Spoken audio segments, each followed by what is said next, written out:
Maka kita perlu belajar, bagaimana menjadikan laki-laki itu betah di rumah, bagaimana laki-laki itu tidak memandang yang haram di luar, yang dia bayangkan kapan ana sampai rumah ana.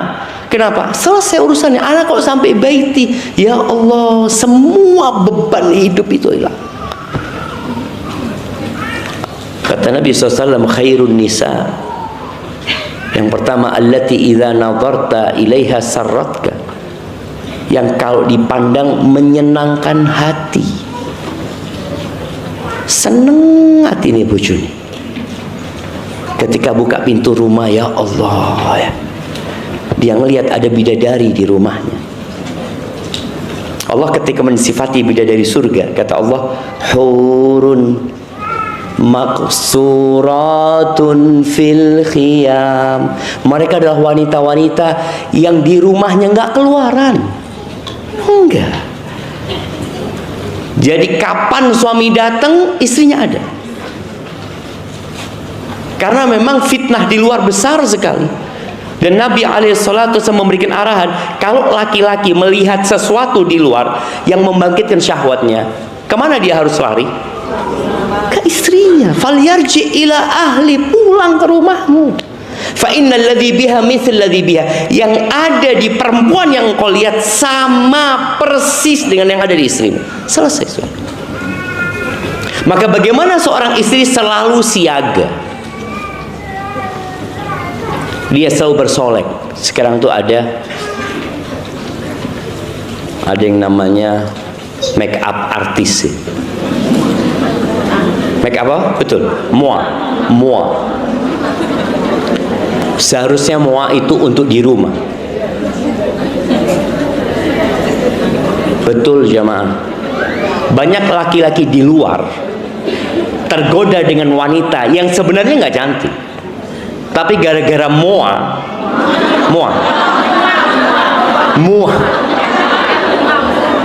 iya, gara-gara make up itulah.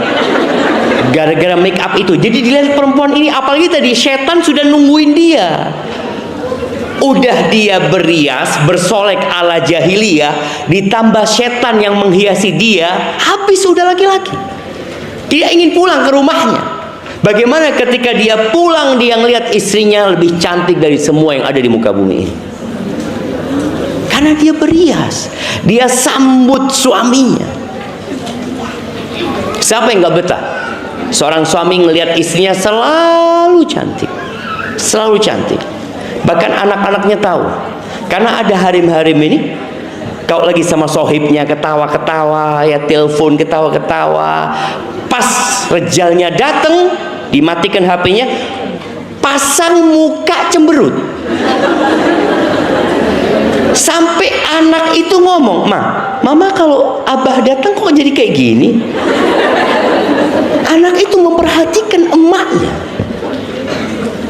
Yang seharusnya dia enak dilihat sama suami, enggak.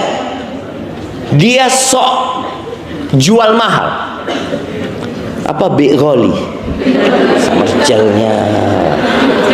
Loh, ini loh suamimu yang seharusnya disambut, yang seharusnya engkau tampil cantik buat dia, yang seharusnya rumah itu jadi indah. Aisyah radhiyallahu taala anha, dia tahu suaminya nggak punya. Nabi SAW bukan orang yang punya banyak harta. Dia tahu, dia ingin bersolek buat suaminya, sampai pinjem kalung Aisyah. Pinjem. Buat siapa? Buat berhias untuk Nabi SAW. Kalau sekarang pinjem buat apa? Buat kondangan. Bukan buat suaminya. Kalau dipandang menyenangkan hati, kalau disuruh nurut. Susah sekarang cari harim yang nurut. Kenapa? Anak katakan susah. Ya inilah perempuan mengatakan, oh banyak Ustaz. Padahal rejalnya tadi baru ngomong sama anak. Aduh Ustaz, harim anak. Iya loh. Jadi kita itu merasa sudah baik. Siapa yang menilai kita baik atau tidak? Suami yang nilai.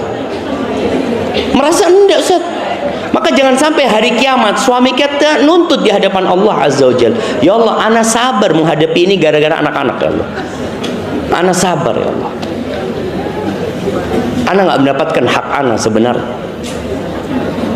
Ya mungkin sang istri, ana juga nggak mendapatkan hak ana, Ustaz. Tapi ketahuilah Allah mengangkat suami sebagai pemimpin. Engkau tahulah posisimu di mana. Gitu. Maka di sini kalau disuruh nurut apapun perintah suami. Sebagian perempuan ini mamanya mau kondangan.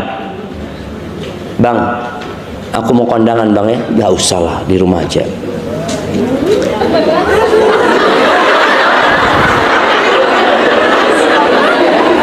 Apa yang terjadi sama perempuan ini? Merayu sana, merayu sini, macem-macem ini itu. Ini pertanda dia nggak nurut. Ketika saya mengatakan enggak, siap bang, aku di rumah. Selesai. Bisa seperti itu? Ditelepon sama sohibnya, engkau nggak kondangan? Ayo berangkat, kata dia. Enggak, aku nggak boleh sama suamimu. Na'udzubillah, kata dia. Inti amarja, inti jangan mau diatur sama suami. Itu terjadi sekarang ya. Itu terjadi sekarang. Yang ini akan berdampak kepada anak-anak nanti. Kalau ngelihat uminya kayak gitu, berarti dia nanti sama suaminya kayak gitu juga. Maka mata rantai ini harus diputus. Kesian anak-anak kita kalau akhirnya harus masuk neraka gara-gara emaknya menjadi contoh yang buruk. Anak-anak itu ingat ya, anak-anak itu mungkin dia salah dengar, tapi anak-anak nggak pernah salah ngelihat ya, nggak pernah anak-anak salah ngelihat. Berapa banyak emak-emak yang ngasih tau, nak, engkau jangan kayak gini nak ya, engkau jangan, tapi dia ngelihat emaknya kayak gitu. Ada sebagian bapak yang ngatakan, nak, jangan ngerokok, sambil pegang rokok dia. Kira-kira dengar anaknya apa? Ngerokok nak. Padahal bapaknya ngomong seperti itu. Maka tolong, bagaimana, kesian loh, kita ini ingin rumah tangga kita itu baik-baik saja. Kita ingin sampai surga bersama keluarga kita. Tapi kadangkala kita terlalu pede masuk surga. Terlalu pede, nanti bakal ditimbang loh jemaah. Ditimbang.